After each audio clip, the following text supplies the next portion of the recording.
Illegal immigration into Canada is now officially out of control. Take a look at this. Montreal's Olympic Stadium is being used to house thousands of illegals. Did you know this was happening? These are people that just wandered into our country. We have no clue who they are, and our government doesn't even care. Oh sure, help yourself to our government programs, have some free healthcare. How about social security checks? Why not, right? Voters don't get a say. People who have worked hard to earn their way into Canada don't get a say. Only the voices of government elites are being heard. Remember this tweet sent out by Prime Minister Justin Trudeau last January? Quote, "To those fleeing persecution, terror, and war, Canadians will welcome you regardless of your faith. Diversity is our strength.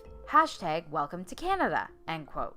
The PM sent it out as a smug rebuttal to the announcement of President Trump's 6-month travel ban on 7 Muslim-majority countries known for rampant terrorism.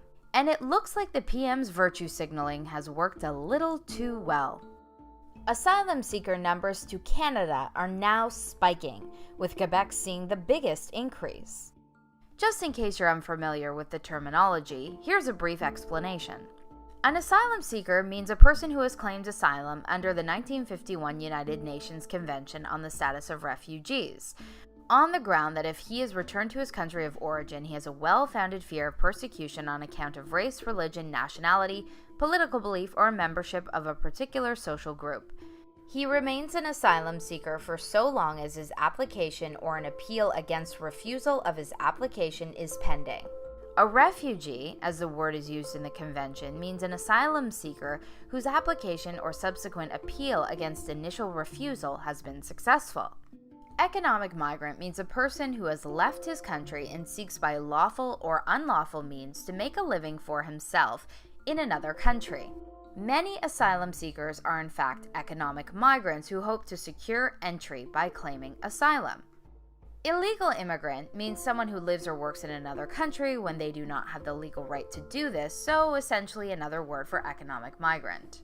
Now back to our story. Quebec's immigration minister, Kathleen Wheels, says on average 50 asylum claims are made a day, and in recent weeks it has increased to 150 per day.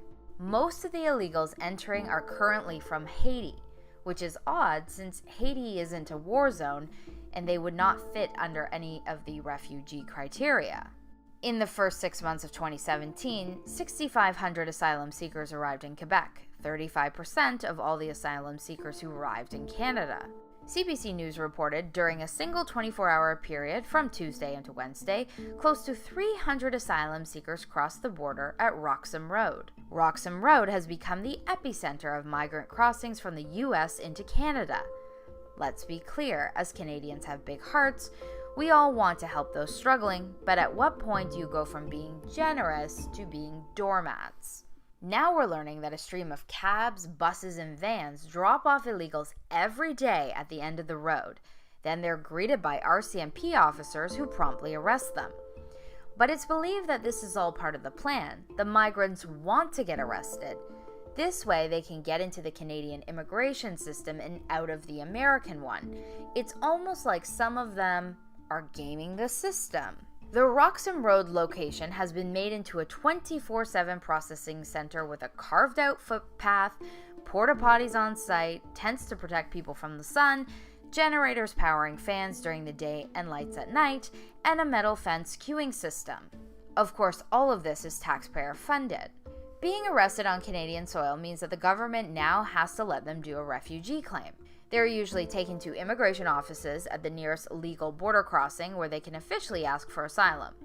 If they have ID and don't appear to pose a security threat, they are released and given a bus ticket to Montreal, where they wait for a hearing on their refugee status.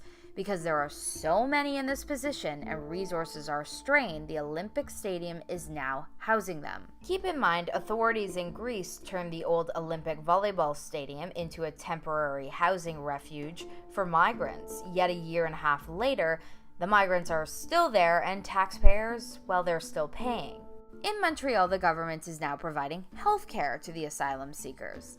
They also admit they cannot predict whether the number of asylum seekers will stabilize, increase, or diminish. Earlier this year, Montreal voted to become a sanctuary city for illegal immigrants. The motion includes provisions to ensure undocumented people can obtain services without fear of deportation. What if some of these people committed crimes in their native country, but didn't provide any ID to Canadian officials, so we can't look into their backgrounds? Great question, right? The answer is who knows, because when it comes to border policy, we're just winging it.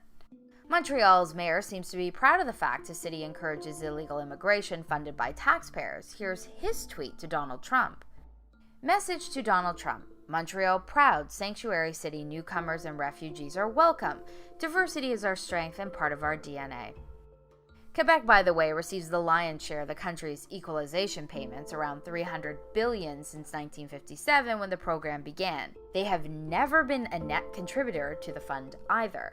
So essentially, the rest of Canada must pay for Montreal's insane illegal immigration policies and housing of asylum seekers. In light of this information, I have a few questions. If you could vote on this one issue, would you want this to continue as it is? Also, who's coordinating the effort to bring these people to this obscure border crossing? Who has told them about the complicated refugee process? Who is arranging the bus drop-offs and supplying the transportation? There's clearly a transaction of money. The migrants aren't getting on buses for free. Is the government following the money trail? The drivers could be complicit in human trafficking, which is an illegal offense. Why aren't they being arrested? Are there any journalists actually doing their jobs by investigating this apparent smuggling operation? And what is the government's plan to end this? The cost to taxpayers must be extraordinary. Let me know what you think.